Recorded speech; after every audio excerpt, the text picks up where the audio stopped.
Hello viewers, ये जो कहानी आपको सुनाने जा रहे हैं ये हॉरर तो है ही, सच्ची घटना पे आधारित है। ये कहानी पे आप ये देखेंगे कि कैसे एक मरे हुए इंसान ने अपनी मर्डर मिस्ट्री को सुलझाई। इस कहानी को आप ज़रूर देखिएगा। एक बहुत ही रहस्यमयी मौत की कहानी। ये कहानी है उस महिला की जिसने 124 साल पुराना एक मर्डर मिस्ट्री को सुलझाया अपनी ही मौत की। तो शुरू करते हैं। अमेरिका में एक भूत ने अपनी मर्डर मिस्ट्री सुलझाने में पुलिस की मदद की। ये घटना अमेरिका के वेस्ट वर्जीनिया राज्य में एक ग्रामीण क्षेत्र था, ग्रीनवियर काउंटी में। आज से करीब 124-25 साल पहली घटना है ये। इस काउंटी में इरास्मस एडवर्ड शू नाम का एक लोहार रहता था। उसके 3 महीने पहले ही एल्वा नाम की महिला से शादी हुई।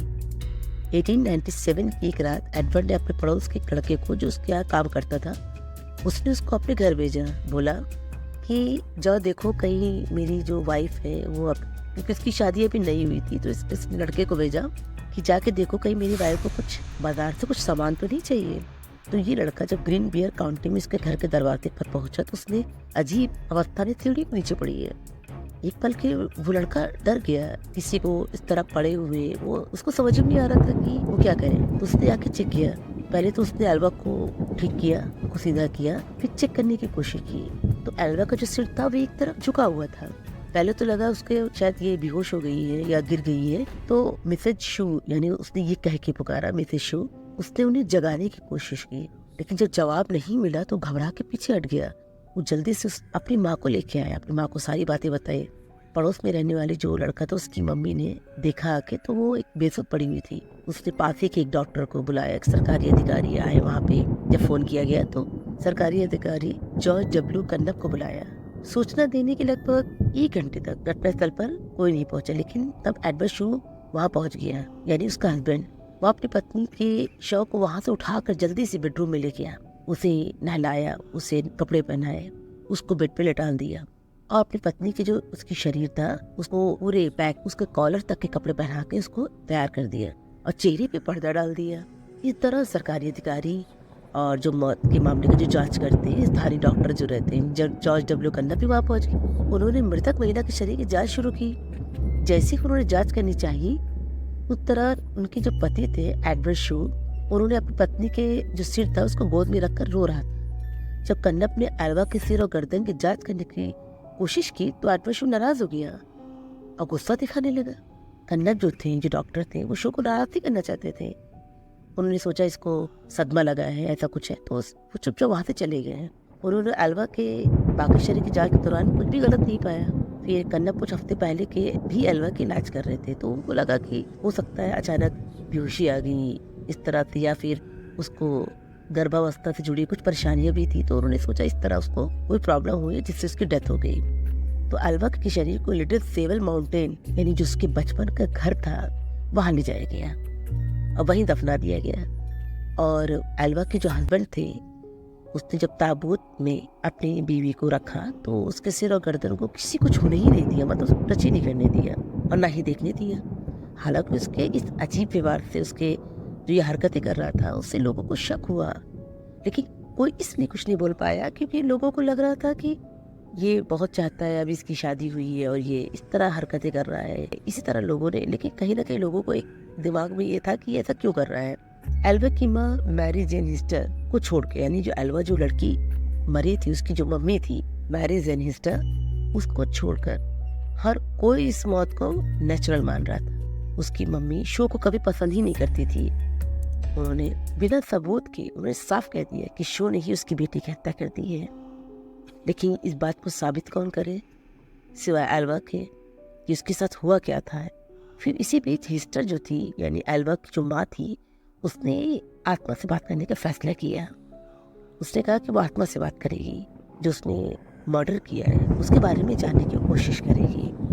उन्होंने आत्मा को बुलाने के लिए कई होंगे बहुत सारी पूजा प्रार्थनाएं शुरू की गई।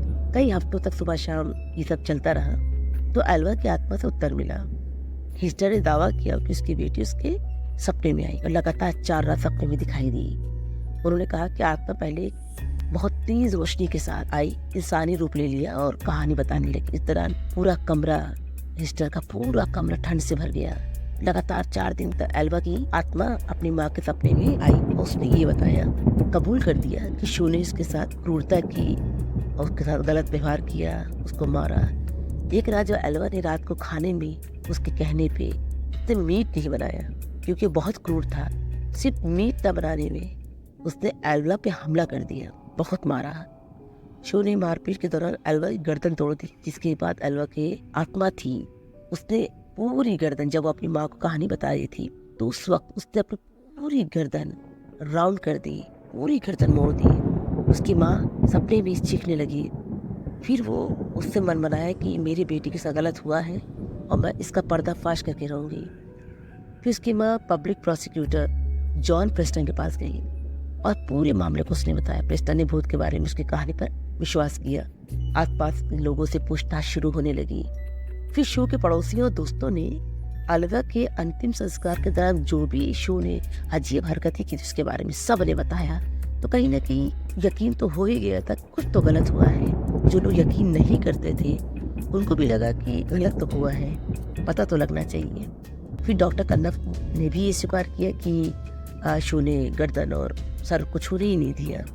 अब पूरी तरह जांच तो हुई नहीं। जो यकीन नहीं करते थे भूत प्रेत पे, उन्होंने भी यकीन किया सिर्फ शो की हरकतों की वजह से। फिर प्रेस्टन के लिए दोनों बयान शव को फिर से परीक्षण के आदेश को पाने के लिए पर्याप्त किया।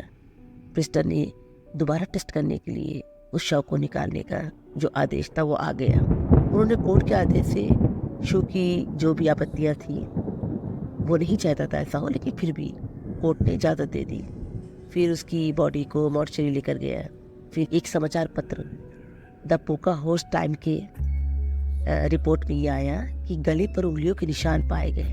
यानी जब उसने गला दबाया तो उसकी उंगलियों के निशान पाए गए, जिससे पता चला एल्वा की मौत दम घुटने से हुई है। उसके गर्दन पर निशान थे, नस और उसकी जो भी कोशिकाएं थी, जो भी मसल वगैरह, वो टूटे, हड्डी टूटी हुई थी। उसके बाद जब मौत की जांच हुई तब पता चला कि उसकी डेथ नेचुरल नहीं थी, उसको मारा गया। इस तरह उस आत्मा ने शो के जो गुनाह को या गुनाह का पर्दाफाश कर दिया।